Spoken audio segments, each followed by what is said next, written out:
Here's something that most people don't know. It takes just 90 seconds for an emotion to move through the body. Everything after that is a story we choose to keep repeating. So if you've been carrying stress, pause, take a breath, and let the wave move through. Welcome to the Élavive Edit. I'm so excited to have you here with me. I'm Jessica Ostatcher, and today is Thursday, October 16th.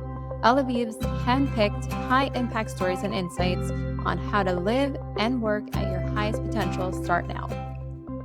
I'm so excited to introduce our first guest, Maria Kalen, a mindset coach, intuitive healer, and a fractional CFO. So let's jump right into it and hear her story.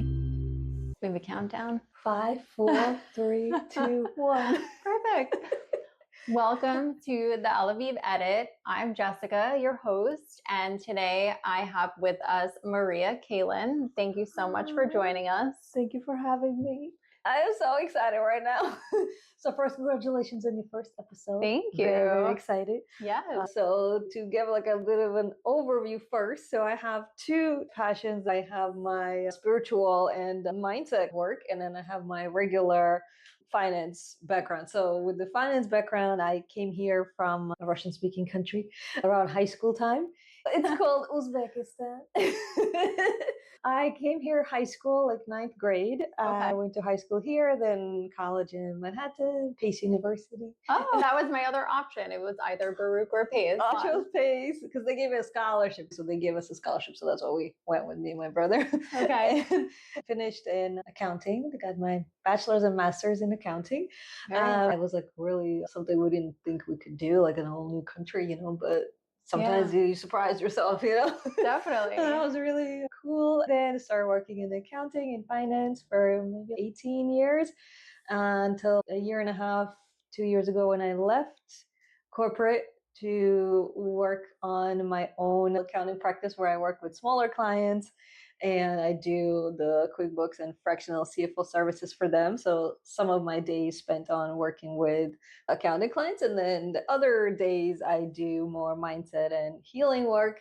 And I wanted that flexibility of having my own schedule, having my own timeline, the freedom, which I didn't see happen in corporate. So I kind of went into exploring the options that are right for me, for my personality, because I do have more like a freedom theme to my life, more like a flexible journey that I want to have here. So Marie and I met over dinner. We connected right away, and it's so funny how much we have in common. And I was really inspired by her story that she shared with me of how she got into something called inner child healing. So if you want to share a little bit more about what that is. Thank you so much. So first of all, it was very nice to connect with you. Yes, I think we definitely connected right away. And I was very surprised to hear that my story was very interesting to people because I think, like I told you, I don't really share it much. To make a long story short, I had a lot of physical health issues in my early 20s, which was very surprising to me. And all the doctors would say that you cannot fix it. You have to be on medication for the rest of your life or, just be in pain forever and things like that. But my coworker at the time just came back from a yoga retreat at an ashram center, and she was all glowing and happy. And I asked her, where did you just come from? And she said, I went to this ashram yoga retreat upstate. So I went there for 5 days, and I noticed that when I was there, I had no pain. Like all the symptoms would go away because we would do meditation, we would do yoga, fresh air, we would be eating the healthy food. There was no stress. You don't remember anything from New York City because you're so far away, and I would be like a whole different world, and I would notice there's no symptoms. So I come back to New York and the symptoms would start again. And how often were you experiencing symptoms? Was it every day nonstop? It would never stop. The only times it would stop would be if I was at the retreat center. Yeah, so I definitely paid attention. I was like, how is this even possible? Yeah, and then I would go back there again. And I went back like 3, 4 times, and then I started asking them questions, like, what is it that's different here? And they introduced me to the mind-body connection, how a lot of our physical issues actually come from the mental state, the stress level that we have, the way we think about ourselves, the childhood experiences that we subconsciously block away. Sure, so many of us do. So they taught us, yeah, like how to pay attention to things that happen that you forget. And little by little, like I would go there and I would ask questions, and then I would get the certification. They would teach us how to do the inner child healing for us also, because I wanted to learn how to do it for myself, because I was having such a positive experience, because literally little by little all the symptoms would go away. The more we would do the meditation or we would do the healing, it would get better and better. And then within, I think, a year and a half, all the symptoms were gone completely. And then that kind of like sparked the idea for me to, this is something that is powerful, that is real, that not many people know, but it definitely works, because it worked on me for so many different things. And I got very inspired by that experience. And I think the main aspect about that modality, because there's a lot of modalities, there's Reiki, there's all kinds of healing modalities. This one specifically is a meditation based visualization, and we kind of go back to the past in a very gentle visualization. And the key to the healing, I find, is to get to the root cause of something, because a lot of times, people go to therapy, for example, which is great. Of course, it works for many people, but sometimes for some people, it may be better to get to the root cause of it. And this technique helps you get to the root cause, because a lot of things come from like an experience we had in the childhood or something like that. So this helps get to the root cause of it and have a more permanent healing. Like I was saying before, the healing usually happens when we understand why the situation happened. Everything happens in our life for a reason. There's always like a lesson. It's here to teach us. So even though it may look like it was a negative experience or a bad experience, ask yourself, what was the lesson for me to learn about it? Understanding it helps us release that situation better, helps us do the forgiveness work, which can only happen when you understand why it happened. And when you're able to release it, it kind of leaves the body literally. And that's incredible. Did you have any symptoms afterwards? So it was like a year and a half journey of healing. I had to leave that job, I had to change my diet, and I would do all these techniques. So it was like the whole holistic experience together. It was very effective. A year and a half.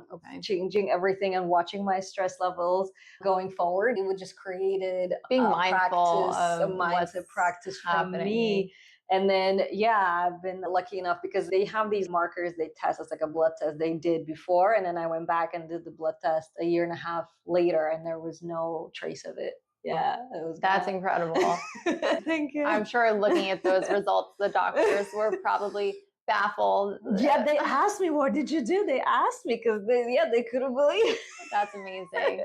That's such an inspiring story. And something that we do with Élavive is we want everyone to find what works for them, because maybe yoga resonates with someone and meditation resonates with someone else. I think inner child healing is another tool that someone can utilize if it's right for them. That's something that they can fit into their lifestyle. Absolutely. I think all these different modalities have their own positives and their own negatives. And like you said, you have to try different ones to see what's right for you. But I am a very big advocate about all these things that you're offering, of course, because I feel like this is like an untapped resource that a lot of people can have access to if they choose to be open to it. Be mindful, Right. So tell me about when you first left your corporate 9 to 5 and you started your own business. What was that transition like? So I did like a part-time role, because I gradually would make the change, because I would always be scared, because society teaches you that this is the only way to go, is the norm of the 9 to 5. So I kind of went back and forth a few times before I finally made the jump. And then I did a part-time role I had in accounting while I would be building the life coaching and the podcast and things like that we'll get into later. But I think that shift of at least jumping to a part-time role was already a huge change in a positive way for me, because like I was saying, the theme of my life is freedom. It's that flexibility, and just having that part-time role created this flexibility for me to be able to live in more flow, because I had time in the morning for me to do meditation, to do yoga, if I need to do some dancing to get the mood going, whatever it is, I had the time without rushing like crazy, Right. to create that foundation for myself in the morning. And then when I would show up to work, I was already charged up. I was already on the level that I wanted Right. to be. I and love it, that. and it was like a whole different experience in the office because my energy level was different from Right. the beginning. I love that analogy of being charged up because I think so many of us go from our battery is at 5% and we are still rushing to the office to get there and take care of everyone else. And sometimes we put ourselves last. So making sure your battery is charged up first is a game changer because I start to notice what a different experience it is now that I am prioritizing me, that I'm prioritizing my health. Like we were talking about before, health is the wealth. That is the biggest asset that we should be focusing on. That is what's going to make or break the whole experience for you. Because if you're physically not able to move, how are you going to show up for work? Right. How are you going to make that money? You cannot move. So I think for me, just switching to that part-time already was a big game changer for me, and just having that consistent practice. I mean, obviously some days you have very big deadlines and I forget and I just run out the door, and then it's a very different day. But like you said, your journey was a year and a half, and throughout that time you're building processes in your routine. If this happens, what am I being mindful of and how am I managing that stress? And it compounds, right? Yes, so when you're, of course we're all human. I try and go to my mat every morning, and if I can just do a downward dog, sometimes that's all it is. I try and do a full flow, but just showing up is so important, and building that routine into our lives, I think is really I think tremendous. Yeah, that's a good point you bring up. I think people should give themselves grace. Like, be okay if you're not perfectly on your schedule, if you're not perfectly getting every single tiny thing you want to do. Like you were saying, your personality is very type A, although you like to have your plan and get everything done. But sometimes life has different plans. Right. Sometimes things happen unexpectedly. And be okay if you don't get to your routine that morning. It's okay. The world is not going to end. Right. Totally. Yeah. Just get back into it when you can. Yes. And find what works for you. I mean, your story is amazing. And there's so many people who have illnesses where they don't know where to turn, and to be able to have an alternate option. And even if it's something that you work hand in hand with a doctor or with therapy. So how do you take that experience and find what's the light at the end of the tunnel? Can you explain for everyone the process of inner child healing? What does that look like? What are the steps so that they can understand how it actually works? Yeah, sure. Thanks for asking. That's so funny because I'm like so excited about it, because this has been life-changing for me, but it's not well known. There is not that many practitioners well known, and there are similar modalities. It's very similar to other modalities, but it has its own, I think, positives as well. So I would say the 3 steps to it are: number 1, the person must be open to healing. They must be open to remove whatever the heavy baggage they've been carrying, because a lot of people are very used to staying in that toxic or it's like the victim mentality. They get so comfortable that they don't even want to touch the past. Fortunately, that will become a little bit more difficult to work with. So I think the number 1 requirement is if they're open to remove the old stories, remove the old experiences, so that they can have a new chapter enter their life. So they have to be open to that. That's the biggest number 1 step, I would say. They have to be willing and open to experience a different experience in life. Number 2, I would usually ask what's their number 1 challenge right now that they would want to overcome. We usually would focus on one specific aspect, because you cannot heal every single thing that happened to you, because the experiences are very, years and years. So we would focus on one specific challenge they have currently in their life that they would like to address. And then we would ask what they would be open to share, and then they would share with me. And then we would set the intention for the healing. This is the outcome we want to get.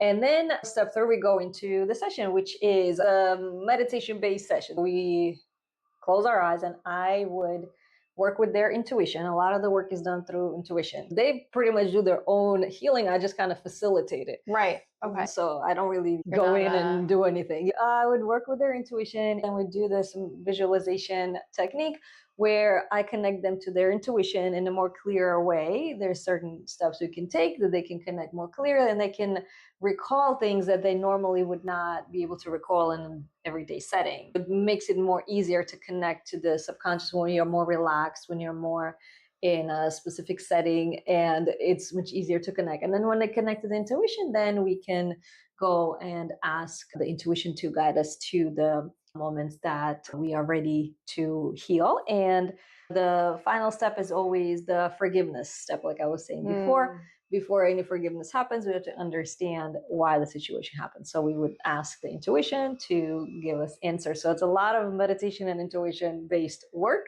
Right. And then whenever the person is ready to let it go, if they understood the situation, they're ready to let it go, it dissolves. Only when they're ready to let it go. It's within like 40 minutes to an hour. The sessions are usually 40 minutes to an hour. And that would be like one specific aspect we would work on. And then after we remove the old, then we install the new. So after you remove the old belief or the old fear, or it could be like a fear that they have, a fear of speaking up, removing that is one, but then you have to fill it up with the new belief, with the new mindset. So we would introduce, what would be the most optimal way to think about that, about you. And we would install that because we're still in that state of, I think it's called like the alpha state. I forget, there's different levels of consciousness. When you're in that suggestible state, because you're in a meditation, you can install easier new programs. So then we would install the new belief about yourself, and then we come back to the current present moment. And it becomes easier for us to operate at that new level now that we release the old heavy baggage. Right. And we have space to create new experiences. We create that new mindset for us. And then you literally have a different experience. The people you're connected with are different. The way you react to people is different. You experience life completely differently because your whole field is different. Right. So your aura. It's a whole different, you become like a magnet to a different experience, because we all have energy that we carry around us, around the physical body. There's also the emotional body and the energetic body. And that becomes the magnet that attracts experiences to us. So whatever level we learned or didn't learn is what we would get. Like if you already learned how to speak up for yourself, you're not going to have those teachers, those negative experiences teach you that anymore, because you already learned that lesson. So it's very interesting. I love the clarity and intention behind the journey. You just tap into that intuition to identify those points in their lives. Yeah, because intuition knows everything about us. Oh, interesting. So the answers, we already have the answers.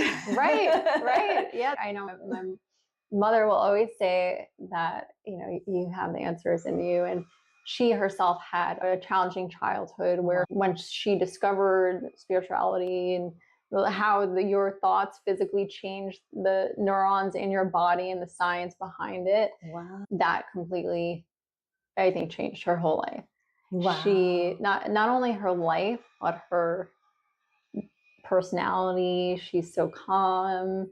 It's like she has this story. It's called the last banana, and how she would always leave that for somebody else instead of taking it for herself. Oh yeah, I like that. I think that's her old mentality. And once she put herself first, it's like her world completely changed. Yes, we become a different version of ourselves. Like literally, you have a different experience in life once you understand the lesson or whatever you learn, that is not the right thing to do, and it's like a whole different experience. And I think you mentioned she also has a modality that she does as well. So she practices Reiki. And it's so incredible. Just you can literally feel the energy. So I think even the inner child healing, it's like a tool that you have. Yeah, and I was saying I do love Reiki as well, so I do infuse that as well, because it helps the person relax a little bit more. So I try to infuse that, or whatever the person is open to. Yeah, I kind of have to feel the person, whatever they're. Sometimes they go straight into the meditation. Sometimes they want you to talk first. Whatever is right for them. There's no one specific way to go, because I go with the flow, like we were talking about. Everything I do Yes. is in flow. I got whatever idea flows, whatever I feel is like I feel the energy for that person. Right. And then this is the way we were going to do the session. It's similar, but the details kind of change based on what their soul needs. Have you had any experiences with a client? You don't have to name anyone. What was the most impactful experience that you've seen from a client? Yeah, so there was one that really stood out to me. I mean, there's many, obviously, because I really love to see the transformations. One that was really interesting was a husband of a friend of mine, because usually it's females that I work with, but this one was a male. He was like a young man, maybe like in his 30s. And surprisingly, he was open to try this healing thing, which he's never heard of. But the wife convinced him to come to my session. She had a good experience and she pushed the husband. She's like, you go try this now. He came to my session. At first, I was like, oh, it's a male. Like, Yeah. is he going to be open to it? I know. But he was very open to it. The soul was ready to heal. The same thing, right? The prerequisite is you have to be open and ready to release that baggage. So his issue was he had an issue with his father for about 20 years of his adult life. He never spoke to the father. He was like mad at him for something that happened, long time ago, and he just kind of cut him off, and he could not get himself to forgive the dad. Right. So I said, are you open to, work on this? Because it's going to be a journey. You're going to have to recall some stuff, Yeah, and he was ready. He was very curious to try it because he saw the wife's reaction as well. And so we did the meditation and we went back to the past to recall the first time he experienced that negative feeling towards the dad and how it affected him. We were able to flip the script, again, working with his intuition, ask, what was your dad experiencing at the moment? What was his point of view? And we were able to shift his mentality to realizing that it had nothing to do with him. The dad's behavior had everything to do with his life experience and how he had a very negative situation and he was just taking out on the kid. And once he understood it had nothing to do with him, he was able to forgive the dad because he realized it had nothing to do with him. Right. And a lot of times that's what it is. Everyone has their challenges in life. You never know what someone else is going through. Yeah, but because he was so little, he internalized, and it was very difficult to undo that. But when we are in that meditative state, we go into the subconscious state we are in, it's more suggestible. So you're more able to be open to change that belief. Okay. So we were able to do it at the root cause level, and then we installed like the new belief, and then he came back to the current present moment and he was already so much happier. Wow. So that was like really interesting. That's incredible. That's very cool. Thank you for sharing that. I love that one. That was like, wow. That happens so often that people take things personally when maybe someone's just going through, it has nothing to do with, I might say something to you and I'm just having a bad day. It has nothing to do with you, right? So, but yeah, as a child, a formative experience. And you take it probably at that age, you take what's said as like, that's what they mean. Yeah. Right? You can't discern. I was very happy for the person that he was finally able to let go, because he's been carrying this heavy weight for 20 years and no therapy was working, nothing was working because, he was very stuck on that idea and he would let it go. But because we were able to do the subconscious way where his intuition was really guiding, not the logic, the intuition. So he was able to let it go. So that's amazing. One of my favorite. Wow. And so not only do you practice accounting, the inner child healing, the life coaching, but you also have your own podcast. Yes. And thank you for being my first guest. I'm very excited for you. Yes. I'm very excited for you. I think you're going to be amazing. Thank you. And so tell us a little bit how you got started with that. Yeah. So the podcast is called Happy Life with Maria, and it started 2-3 years ago because I wanted an outlet to start sharing the information. Like I had like a 15 years of me doing my own kind of self-study on spirituality and personal development, Okay. studying with all different books, different teachers. I would take courses on Mind Valley. I would take so many amazing teachers. So it was like 15 years of me learning so much knowledge to help me kind of navigate my life, because I would have like Right. these different challenges, and it helped me a lot. So I felt like I accumulated so much knowledge that I really wanted to start sharing it. And I think the podcast was a perfect outlet for me, because I also like teaching, because my mom was a teacher. So I have that trait in me, like I want to teach, I want to explain, Sure. So the podcast was like a perfect thing for me to have an outlet where I would have like, it started with just me sharing my own short episodes of topics that I was passionate about, like how to not take things personally, how to not be reactive, how to, like, I would share my favorite books. There's like book Don Miguel Ruiz, The Four Agreements. Oh, I love, yes, I saw that you had that on your bookshelf. I think that's like book. Spirituality 101, Life 101. Everybody should start with that book. And it's very short, easy read. Very small, but very to the point. Yes. Yeah, so that was like a very life-changing for me. The second agreement, where explain nothing others do is because of you. So that was like a very, very important one. So I started sharing all the things I learned. And this was like the original idea was for me to share my stuff. But then as I was doing it, I would run into people and they would ask me about it, and they would come as a guest. Wow. It would be somebody from my salsa dance class. It would be somebody from another group that I was a part of. And then little by little, I would have more guests come on as well. So now it's a hybrid. It's my own sessions where I teach, and then I have others, and the focus is to inspire people to live outside the norm. You can do your own way. You can do multiple things. Like, it doesn't have to be just one thing. You can I feel like them listening to other people's experiences of how their life choices led them to where they are is kind of opening people's minds. Like, the point is to open their minds to possibilities. So. Definitely. I love that. I'm so excited to finally start this podcast. Yeah. Right. Let me try. Let me see what this is and see if this works for me. So you also want to like open people's minds. You want to open people's minds. And yeah, I think just continuous learning is so important no matter what you do. I'm very excited for you. I think you are definitely, the personality is the right fit, because you already have such a variety of experiences. You have your recruiting background, where you have the sales, you had to see so many different aspects. You have the yoga background. Right. You already are the worlds that you are understanding of, even the beauty, right? The everything. And I feel like it's perfect fit to facilitate, the conversations that you want to have. So I think I'm very excited for you. I think you're going to do amazing. Thank you. I appreciate it. It's like a lot of people are starting their own ventures. The norm I see is shifting a little bit, by little. So I think it would be a big asset to have another resource for them to, get ideas. I'm very excited. Oh, yeah. Well, thank you so much for being on. I'd love to jump into these questions. We're going to do a little game. We're going to play a little game. Games are my favorite thing. Richard Branson always says, if it's not fun, then it's not worth doing. We gotta have some fun to it. We're gonna pick a random question. I'll let you pick one. Ooh, I get to pick one. Did I get two? Okay, well, we'll see which one. Ooh. Oh, that's a good one. Ooh. I want to answer both. I love these questions. Okay. What is the most challenging part of what you do for a living? What is the most challenging part of what I do for a living? Most challenging?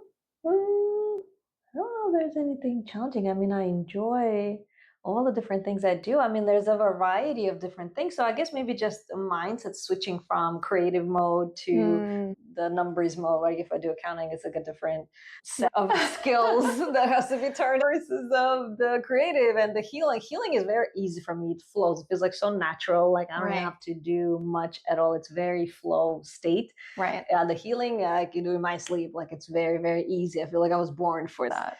Very easy for me. I can do it anywhere. Like we had like a workshop we all attended, it was like 600 people. And on the break, one girl asked me what I do and she wanted to experience it.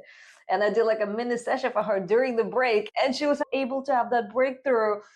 I just did it because it's just very easy and natural for me. So I was like, you're very personable. And I think that you make people feel very comfortable and willing to share. So that your personality, I think, is... Thank you. She was open to it probably because she felt safe enough and comfortable with me. So I would say just switching the mindset. What is the most challenging part of what you do for a living? I would say right now, managing my time, because I am still transitioning into working on Élavive full time. Right now, I also work as a colorist at that's Matono so Salon. exciting. It's my passion and I love doing hair.